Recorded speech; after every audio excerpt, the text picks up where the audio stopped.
this is a shredding catastrophe. And we're going to take these few minutes just to hear from people who remember and lived with the pain of what happened 10 years ago, and are wanting to remind those of us in this city that there's significance to what happened 10 years ago that applies to our lives today too. And I was reminded about how my view of this whole story was not so much what mechanically was happening with the elevator door, but what happened to Kyle leading up to the event. And his was a story that we see so often in our jails, and it's even more tragic when you think that this is a kid, was a kid, and the way he was treated in Edmonton Young Offenders Center was just terrible. It was tragic and it was terrible.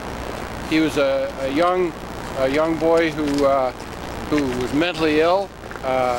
He was taken into custody. He was refused medications for his mental illness. They knew that he needed the medications. His mom tried to deliver the medications to EYOC. They refused to provide them. Said he had to see a psychiatrist first, even though they knew what his diagnosis was. Missed the psychiatrist appointment because he had to come to court, and so on. And because he was misbehaving at EYOC, which is entirely predictable because of his mental illness, they put him in at a unit called ZAMA, Behavioral Management Unit, where they put him in baby dolls, locked him up 24 hours, and on and on and on. Just terrible. And then when he's brought to court, he's had problems with these CAPs. They're now sheriff's officers before. He's not being fed properly, not getting his medications, and predictably, he gets upset, he gets angry, and then he gets, you know, forcefully put against or slammed into that elevator door and falls to his death. And I remember being at the fatality inquiry and trying to attack witnesses, including a psychiatrist who testified that the ZAMA unit was actually a pretty good unit, and seeing the court, the judge, stop me on his own motion, nobody objected, telling me that this was a vexatious cross-examination, and my overriding impression was that this was another example of the system protecting itself. And I told the judge that during my submissions at the fatality inquiry. I mean, my allegations were basically that the system was biased, the inquiry was biased. Then when we see the recommendations, no problem with what the guards did, and it was disappointing to say the least, including, you know, these guards getting together and being together for about 5 hours before the police even interviewed them, which is just a ridiculous way to try to preserve evidence. So, in the end, it's a sober reminder, I think, of the plight of prisoners in our province. Prisoners are still being mistreated as we speak here. They're still not getting proper care for their mental health concerns. And when you don't give them proper treatment for the mental health concerns, they do react violently from time to time. And this whole, in my view, this whole incident would not have happened. He would not have died if he was on proper medication and treatment. So one thing that's really timely, if you've seen the articles in the Post media by Douglas Kwan about fatality inquiries, everybody here should read that, because he talks about, he's analyzed across Canada what happens with fatality inquiries and about how the state just ignores recommendations that come out of fatality inquiries. And anyway, I just want to urge you to read those series. I think they were published this week and last week. So that's what I have to say here. First off, I just want to thank everybody who helped put this together and make it happen. All of you who cared enough to come out tonight. And for all of those who are here in spirit as well, thank you very much. It was 10 years ago today that I was saddened and upset to hear what happened to Kyle. Almost immediately I was angry to hear the cover-up lies that started to come out of the courthouse. The first thing that I heard was he had walked through an open elevator door. Now, that was impossible. The cover-up had begun. Midsummer, the police announced no charges would be laid. And I was so outraged that I made this sign, and I came down to the courthouse and did a peaceful protest. Apparently this sign was so threatening that I was assaulted by guards. I was threatened to be thrown down an elevator shaft by a guard. I was banned from the court property. The court staff were afraid to even look at me. I was invisible to the media except for one person, Byron Christopher from Shed Radio. Hello, Byron. Give us a wave. You can read Byron's account on his blog, byronchristopher.org.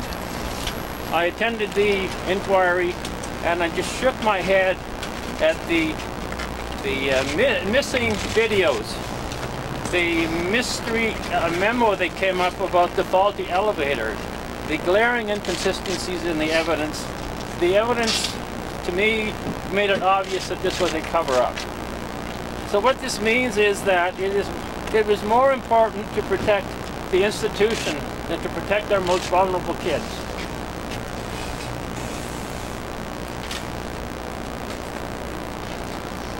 And 120-pound Kyle Young, who was cuffed, chained, and shackled, could not have been more vulnerable. So, why does this still matter today? It's because prisoners are still being killed in custody.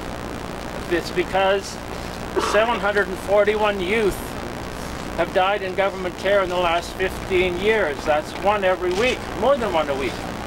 The police are still killing with their tasers. Their medical experts have invented a new cause of death, excited delirium. It only occurs when you're being tasered. I think I know who gets excited and who gets delirious with the power and the license to kill. There's some police officers out there who are not held accountable. When Robert Jacansky was tasered to death by the RCMP in the Vancouver airport, they tried to cover it up. Their officers lied about it under oath, even though a bystander had videoed exactly what went on. So what I have to say is today is that the guards and the police need to be held accountable. And it's time to demand drug-free policing. We do it in sports, why don't we do it in the policing? It's time to ask how much police violence is related to roid rage. It's time to demand the protection for the mentally ill and our most vulnerable. So, well, that's why we're here, and thank you so much. It's time to start asking those questions. Can I ask the first question? Let's continue on, and then I'll ask her. My name is Amanda, and I was Kyle's sister, and I wrote a poem in honor of his memory, and I'd just like to share it with her. We can't hear you. Oh, sorry. I'll speak louder. Then you're talking to your kids. Some days I feel alone, not sure of what to do. My mind is breaking, my heart is aching, my soul is truly blue. So lost, confused, and scared is all that I can feel. Someone wake me from this nightmare, tell me none of it is real. I want so bad to see you, just to hold you in my arms, but heaven needed an angel, time to show them all your charms. I will always have my memory, those are things no one can ever take. The feelings inside, the fact that you're gone still leaves me in a shake. Just know I'll always love you with emotions on every range. You are my baby brother and that will never change. Thank you. We're gathered here today as people who love life, and we stand as witnesses to the death that need not have happened. Let our vigil for Kyle Young draw attention to his right to have lived his life out in full. We pray for the day when people with mental illness are treated with compassion and medical treatment, not as criminals to be bullied and injured. Each life is precious. Each person is born with worth and dignity. Let us say again that our vigil is a public witness to Kyle's unnecessary death. and his right to have lived his life to the fullest. Let us all bow our heads in silence and in whatever faith we have to share a prayer in our hearts for Kyle's memory.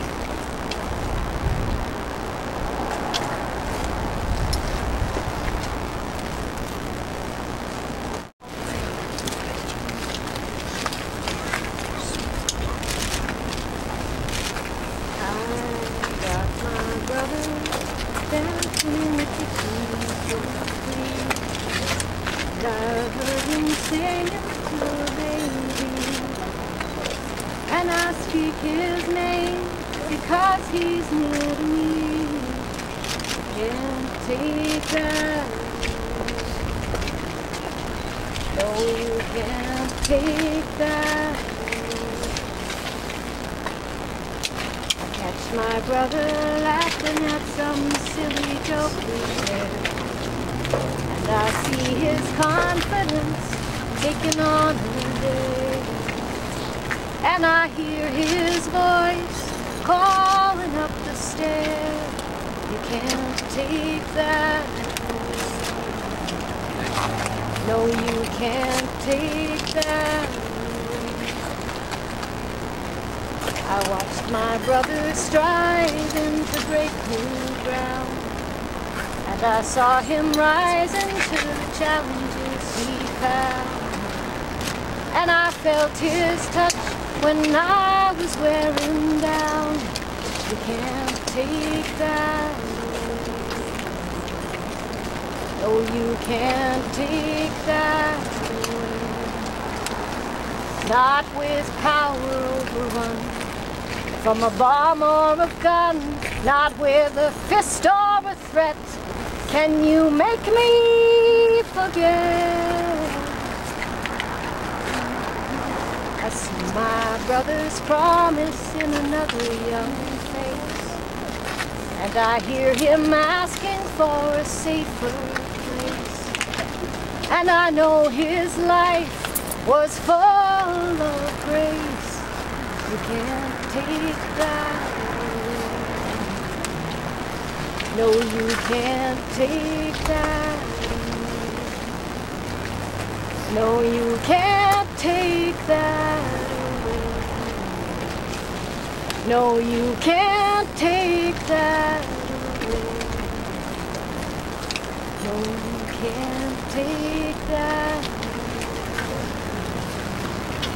No, you can't take that.